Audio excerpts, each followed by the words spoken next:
the three. Holiday elevates for the rebound. It was Holiday who scored last time down the floor. He's got 11 for the Bruins. See, with a guy like Collison and Ship, they're not going to lose their points. Too much experience, too much talent.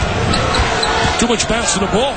Right now, they're rotating into the man-to-man. They came out of the zone. They're changing defenses. That shouldn't bother a veteran guard like Collison.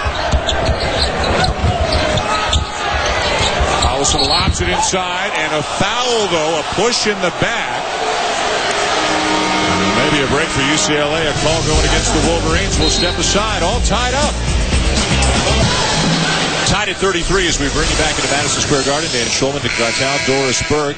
UCLA struggling a lot of the night against that 1-3-1 Michigan zone, but we have seen them recently attack it to perfection. Well, what they did, Dan, during the timeout, they talked about going to the weak side and attacking after you create the movement off the seam. Now watch this right now. Ship is going to draw into the seam.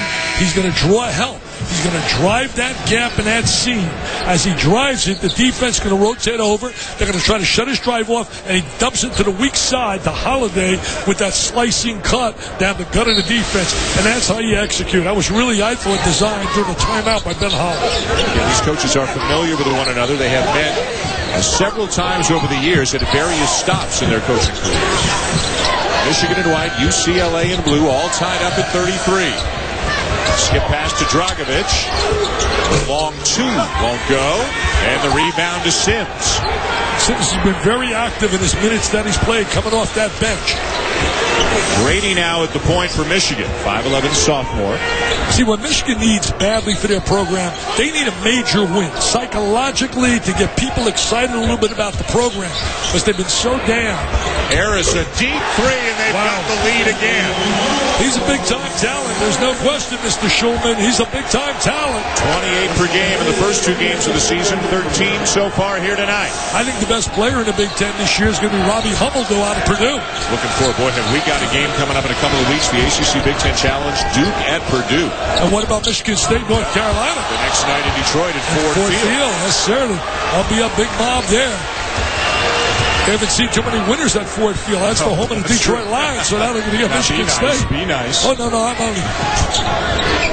Michigan with the ball in the lead here, almost 6 minutes into the second half. Nothing tricky about UCLA. Straight head-to-head, tough man-to-man defense.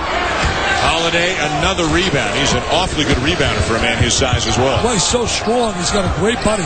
Really can handle the basketball, too. It's a part of his hand. It's like an extension of his hand. He really handles it so well. Collison trying to take matters into his own hands. Dumps it off for Dragovic, and one. Nice little play right there by the All-American guard, Collison. Good penetration. Finds the open cutter. I tell you, talk about some outstanding players. You know, you talk about Collison and Stephon Curry. What a game he had the other day. Put on at 44. There's the drive, a little dump off. Did you see the numbers of Curry the other day? Curry with 44. What about Oklahoma? Blake Griffin, 25 and 21. We're going to see Davidson right back in this building in the Jimmy V in December. Yeah, that should be quite a matchup. Dragovic out, Keefe in as UCLA has tied it.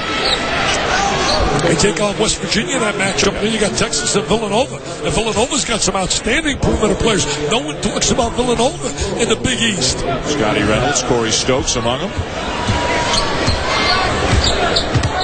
See, very methodical. They play straight head-to-head, man-to-man. You better execute your offensive sets if you want to get a good shot, because they're going to challenge you on every shot.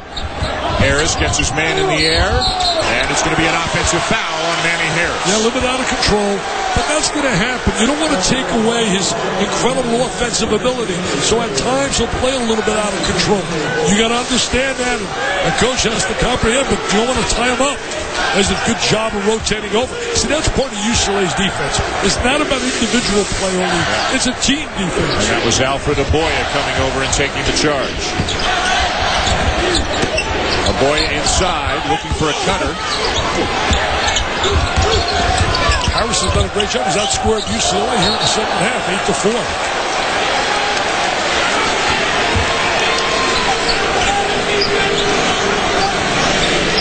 15 on the shot clock as it stays at this end of the floor. Douglas got hit in the face. Wow.